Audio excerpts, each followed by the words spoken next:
ಅರ್ಧ ಹೋಲು ತೆಂಗಿನಕಾಯಿ ಇದನ್ನು ತುರಿದು ಮಸಾಲೆಗೆ ಹಾಕಬೇಕು. ಆಮೇಲೆ ಒಂದು ನಿಂಬೆ ಗಾತ್ರದಷ್ಟು ಸ್ವಲ್ಪ ಹುಣಸೆ ಹಣ್ಣು ಹಾಕ್ಕೋಬೇಕು. ನಾನು ಬಂಗುಡೆ ಮೀನಿಗೆ ತೆಂಗಿನಕಾಯಿ ಹಾಕಿಲ್ಲ, ಬರೀ ಮಸಾಲೆ ಮಾತ್ರ ಹರಿದು ಹಾಕಿದ್ದೀನಿ. ಮತ್ತು ಕೊಡ್ಡೈ ಮೀನಿಗೆ ನಾನು ಅರ್ಧ ಹೋಲಿನಷ್ಟು ತೆಂಗಿನ ತುರಿ ಹಾಕ್ಬಿಟ್ಟು ರುಬ್ಬಿದ್ದೀನಿ.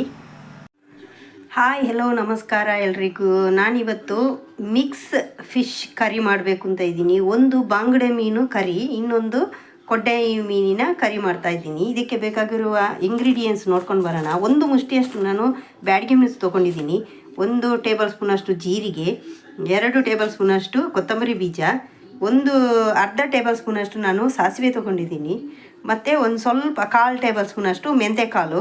ಇದು ಜಾಸ್ತಿ ಹಾಕ್ಕೋಬಾರ್ದು, ಕೈ ಬರುತ್ತೆ, ನೋಡ್ಕೊಂಡು ಹಾಕ್ಕೊಳ್ಳಿ. ಆಮೇಲೆ ಸ್ವಲ್ಪ ಬೆಳ್ಳುಳ್ಳಿ ಎಸಳು, ಆಮೇಲೆ ಒಂದು ಅರ್ಧ ಹೋಲು ಈರುಳ್ಳಿ, ಮತ್ತು ಅರ್ಧ ಟೇಬಲ್ ಸ್ಪೂನಷ್ಟು ನಾನು ಅರಿಶಿನ ಪುಡಿ ಹಾಕಿಬಿಟ್ಟು ಇದೆಲ್ಲವನ್ನು ನಾನು ಡ್ರೈ ಫ್ರೈ ಮಾಡಿಬಿಟ್ಟು ರುಬ್ಬಿ ತೊಗೊಂಡು ಬರ್ತೀನಿ. ರುಬ್ಬಕ್ಕೆ ಹಾಕ್ತಾಯಿದ್ದೀನಿ ನಾನು ಇವಾಗ. ಬನ್ನಿ.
ಬಿಡು ಬಿಡು ಬಿಡು ಬಿಡು ಬಿಡು ಬಿಡುವೆ.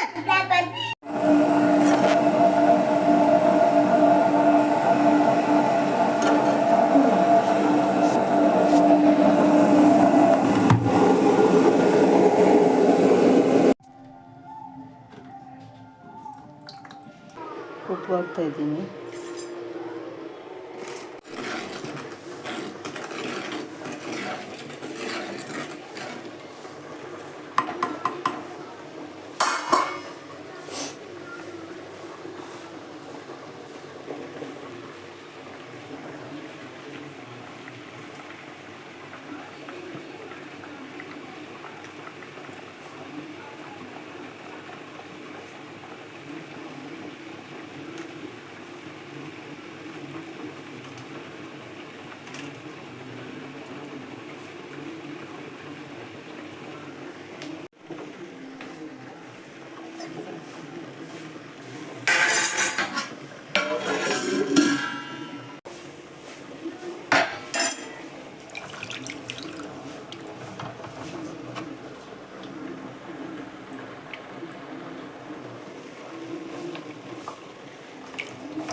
నాకు తూలే టేస్ట్ ఉందా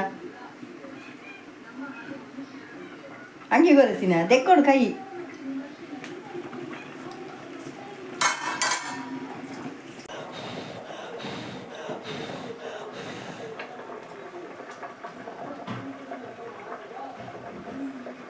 నాకు తూలే తూ ಬೇಗ